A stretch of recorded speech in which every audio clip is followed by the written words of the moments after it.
On March 20th, the province of Manitoba declared a state of emergency. Over the course of the pandemic, many jobs and businesses were impacted. One profession affected and often overlooked was photographers. I sat down with two professional photographers from Manitoba, over Zoom of course, to talk about their experiences.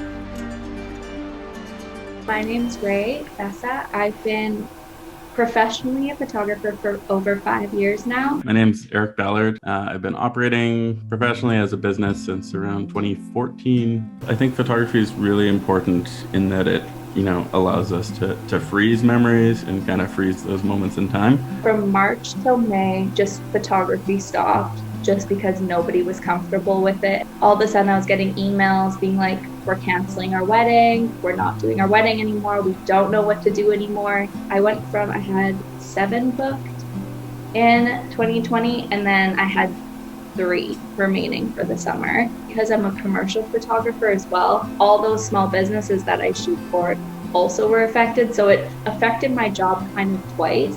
All of my weddings actually got either canceled or postponed. In 2020 compared to 2019, I only had about 10% of the business.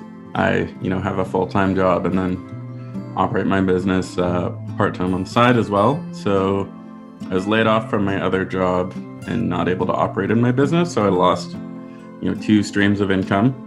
In April 2020, the Manitoba government announced support for businesses, nonprofits, and charities. However, home-based businesses, which includes many photographers, were initially excluded.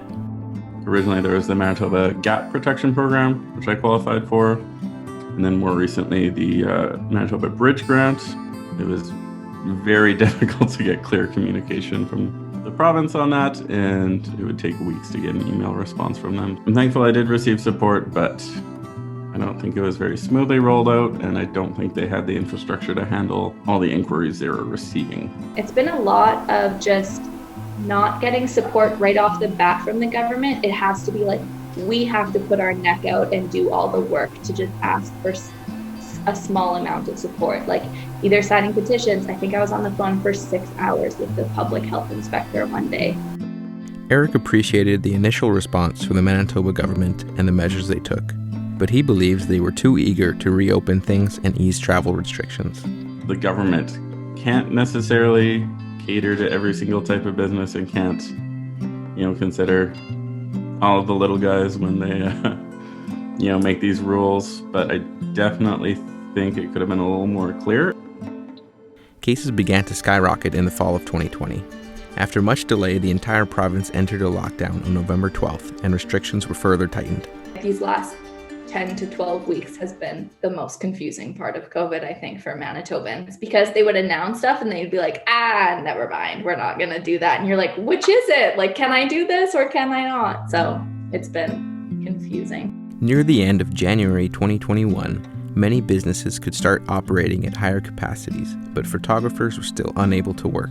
After a large petition and attention from the media, the province revisited allowing photographers to operate. So we are able to operate again now, but they keep changing the specifics of the rules. To be honest, I'm not really in a rush to begin operating again just because I have no idea if they're going to, modify those rules again. I don't necessarily feel a huge rush to go out and do the 1 or 2 types of photo shoots I can do at the moment. We don't know if we're going to have weddings again this summer. So a lot of photographers, myself included, emailed the basic MB government email regarding the COVID recovery plan. People need to know if they need to cancel their wedding and give deposits back and stuff like that. Like, do you have an ETA? And the email said, don't expect to work this summer. And it was just like, oh, great, cool, thank you so much.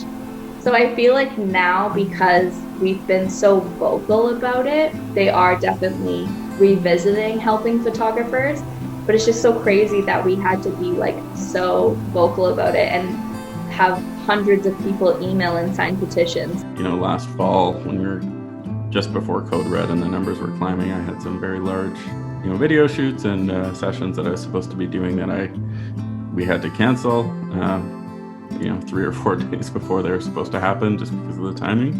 And I think it's going to be more of the same this year. I'm very cautiously optimistic that we can have a similar summer to last year. If able to operate safely, photographers can provide an integral service.